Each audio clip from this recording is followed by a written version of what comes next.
ನಮಸ್ಕಾರ. ಒಬ್ಬ ವ್ಯಕ್ತಿ ದಾರಿಯಲ್ಲಿ ನಡ್ಕೊಂಡು ಹೋಗ್ತಾ ಇರಬೇಕಾದ್ರೆ ಒಂದು ಬೃಹತ್ ಗಾತ್ರದ ಆನೆಯನ್ನು ಸಾಧಾರಣ ಸರಪಳಿಯಿಂದ ಬಂಧಿಸಿರುವುದನ್ನು ನೋಡ್ತಾನೆ. ಅವನಿಗೆ ಆಶ್ಚರ್ಯ ಆಗುತ್ತೆ. ಆನೆ ಮನಸ್ಸು ಮಾಡಿದರೆ ಕ್ಷಣಾರ್ಧದಲ್ಲಿ ಆ ಸರಪಳಿಯನ್ನು ಕಡಿದುಕೊಂಡು ಹೋಗ್ಬೋದಿತ್ತು. ಹಾಗಾಗದೆ ಅದು ಸುಮ್ಮನೆ ನಿಂತಿರುತ್ತಲ್ಲ. ಕುತೂಹಲ ತಡಿಲಿಕ್ಕಾಗದೆ ಅಲ್ಲೇ ಇರುವಂತಹ ಮಾವುತನ ಬಳಿ ವಿಚಾರಿಸ್ತಾನೆ. ಆಗ ಮಾವುತ ಹೇಳ್ತಾನೆ, ಆ ಆನೆ ಚಿಕ್ಕದಿರುವಾಗ ನಾವು ಇಂಥದ್ದೇ ದಪ್ಪದ ಸರಪಳಿಯಲ್ಲಿ ಅದನ್ನು ಬಂಧಿಸಿರ್ತೀವಿ. ಅದು ತಪ್ಪಿಸ್ಕೊಳ್ಳಿಕ್ಕೆ ತುಂಬ ಪ್ರಯತ್ನ ಮಾಡುತ್ತೆ. ಆ ಸರಪಳಿ ದಪ್ಪ ಇರೋದರಿಂದ, ಆನೆ ಚಿಕ್ಕದಾಗಿರೋದ್ರಿಂದ ಸಾಧ್ಯವೇ ಆಗೋದಿಲ್ಲ.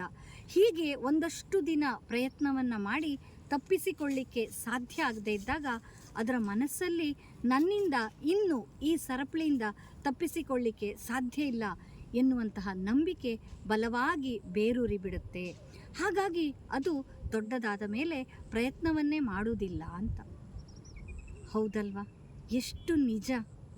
ನಾವು ಕೂಡ ಹಾಗೆ ನಮ್ಮ ಜೀವನದಲ್ಲಿ ಕೆಲವೊಮ್ಮೆ ಸೋಲುಗಳು ಬಂದಾಗ ಇನ್ನು ನಮ್ಮಿಂದ ಗೆಲ್ಲಲಿಕ್ಕೆ ಸಾಧ್ಯವೇ ಇಲ್ಲ ಎನ್ನುವಂತಹ ನಂಬಿಕೆಯನ್ನು ಬಲವಾಗಿಸಿಕೊಳ್ತಾ ಹೋಗ್ತೇವೆ.